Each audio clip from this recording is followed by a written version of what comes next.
Hello friends, स्वागत है आपका आपके अपने लीगल चैनल सोच पर प्रहार में। मैं हूं एडवोकेट सनी शर्मा। दोस्तों, आज की इस वीडियो में आपको एक बहुत ही इंपॉर्टेंट चीज़, एक मामले के रेफरेंस देकर के आपको बताने वाला हूं। एक मामला था, पति बहुत परेशान। उसने जब डिस्कशन स्टार्ट किया, उसने सारी प्रॉब्लम्स बताई कि उसके ऊपर कितने केस चल रहे हैं, क्या क्या हो रहा है, क्या क्या परेशानियाँ हैं, सब कुछ बताया।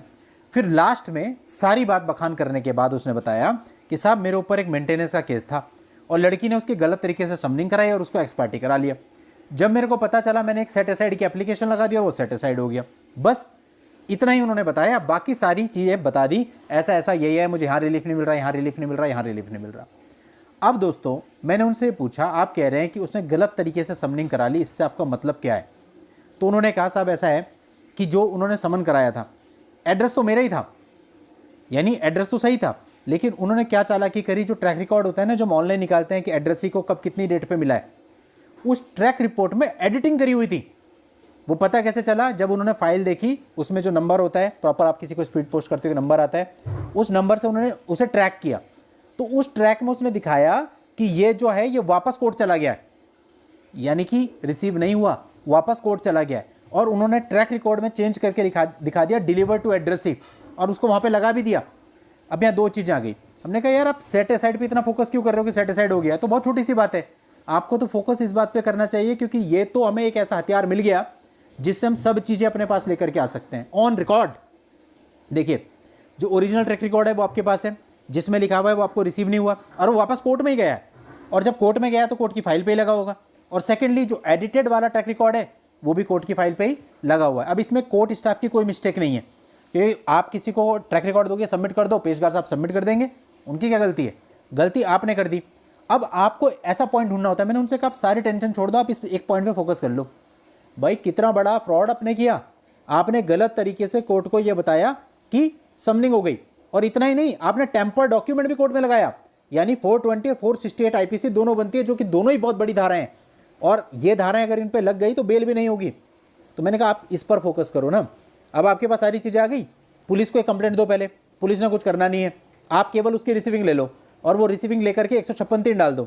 ऐसे मामले में 156(3) में 100% आदेश हो जाएगा कि उस पर एफआईआर दर्ज किया जाए, क्योंकि उसने 420 किया है, आपके साथ भी और कोर्ट के साथ भी। और सिर्फ 420 नहीं, टेम्पर डॉक्यूमेंट के लिए बहुत बड़ी धारा होती है 468 आईपीसी, वो भी लगेगी। और जब कोर्ट के डायरेक्शन से पुलिस के पास जांच जाएगी, पुलिस इसको देखेगा, अपनी रिपोर्ट देगी पुलिस। चलो 1% मान लेते हैं कि 156(3) में आदेश नहीं हो पाता, तब भी एज ए कंप्लेंट तो आपको दर्ज करने की अनुमति कोर्ट देगी, मतलब केस तो उसके ऊपर बना ही बना 420 का, चाहे कैसे भी। तो इस तरह की जो गलत हरकतें करके समनिंग करा रहे हैं और ज़्यादा तेज चतुर बन रहे हैं और कोर्ट को ऐसे टेम्पर डॉक्यूमेंट देते हैं ना, इनकी खाल खींचने का एक भी मौका आपको नहीं छोड़ना चाहिए, चाहे वो पति हो चाहे वो पत्नी हो। अगर कोई भी अगर ये गलत कर रहा है, इस तरह से मिसयूज कर रहा है लॉ का, तो उसको दंडित करवाया जाना अति आवश्यक है, क्योंकि मजाक बना के रख दिया है इन लोगों ने कोर्ट कचहरी का। अब कोर्ट में भी, कोर्ट को क्या पता? कोर्ट को तभी पता चलेगा जब आप कोर्ट की नज़र में लाओगे कि ये इस तरह से हुआ है, और जो सेम कोर्ट जहां पे ये हुआ है वहां पे भी आप एक एप्लीकेशन डालो, और इसके साथ साथ जिस डिस्ट्रिक्ट में हुआ उस डिस्ट्रिक्ट जज के सामने भी आप सारा का सारा मामला प्रॉपर वे में एक्सप्लेन करके लिख करके उनको भी पोस्ट डालो, ईमेल डालो, चीफ जस्टिस ऑफ इंडिया को भी आप मेल डालो, पोस्ट डालो, इतना कुछ इनके खिलाफ कर दो कि अपने आप ही बैकफुट पर आ जाएंगे। जब ये मुकदमा इन पर दर्ज होगा, चलने लगेगा और कार्यवाहियां होंगी ना इतने बड़े स्तर पर, तो ये तो बहुत छोटी सी बात रह जाती है फिर मैट्रिमोनियल मामले। ये आपको पैसे देंगे मामले खत्म करने के लिए। तो कहने का मतलब है कि हम इधर उधर की चीज़ों पर ज़्यादा फोकस करते हैं और जो मेन चीज़ होती है उसको भूल जाते हैं। हर केस में एक पॉइंट ऐसा होता है जिस पॉइंट से आप उस केस को जीत सकते हो, बस उस एक पॉइंट की तलाश करनी चाहिए। बाकी तो सब लकीरें हैं जिसको आप पीट रहे हो। उसने मुझे धमकी दी, मेरे पास रिकॉर्डिंग है, उसने ऐसा किया, चाहे हस्बैंड है चाहे वाइफ है, दोनों के केस में बता रहा हूँ। अगर आप फालतू की चीज़ों को पकड़ रहे हैं तो आपको कोई बेनिफिट नहीं मिलने वाला। अगर गलती कर दी पार्टी ने, कोई गलती कर दी इस तरह की, मेजर पॉइंट एक, वो हर केस में एक ही होता है और उसी से केस पूरा का पूरा केस जीता जाता है। अभी रिसेंटली आपको बता रहा हूँ, 3 केस में मेरे फाइनल आर्ग्यूमेंट थे एक ही डेट पे, 125 सीआरपीसी, सेक्शन 13, सेक्शन 11 एचएमए। उन्होंने दुनिया भर के एलिगेशन लगाए, भाई ऐसा किया, मारपीट किया, इसको गलत फिल्म में दिखाई, इसके साथ ऐसा किया, इसको छत से फेंका, इसको ऐसा किया, इसको पैसे नहीं देता था, घर से निकाल दिया, सारे एलिगेशन लगाए। हमने कुछ नहीं किया, हमने तो एक लाइन बोली जी, सारे एलिगेशन झूठे, दिखा दे एक भी साबित किया हो। और एक पॉइंट पकड़ लिया तीनों केस में, और एक पॉइंट से कोर्ट कन्विंस हो गई, सिर्फ एक ही पॉइंट से, बाकी बहस ही नहीं करी। और एक ही पॉइंट से अभी जजमेंट आया नहीं है, 14 फरवरी को आना है। आपको बता रहा हूं जजमेंट हमारे फेवर में आएगा।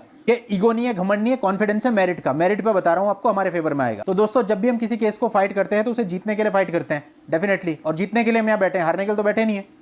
और जीतना है तो आपको टू द पॉइंट चलना पड़ेगा। टू द पॉइंट चलोगे हार सकते नहीं, टू द पॉइंट नहीं चलोगे, फालतू की चीज़ों पर ज़्यादा फोकस करोगे तो हारोगे। तो कहने का मतलब है इस प्रकार की कोई चीज़ अगर आपके साथ हो रही है तो उसको पकड़ लो और उसी से धागा खींचते चलो, सब चीज़ आपके हाथ में आ जाएगी। चलिए दोस्तों आज के इस वीडियो में इतना ही। नेक्स्ट वीडियो में नई जानकारी के साथ मैं आपसे फिर मिलता हूं। तब तक के लिए goodbye and thank you for watching. Take care.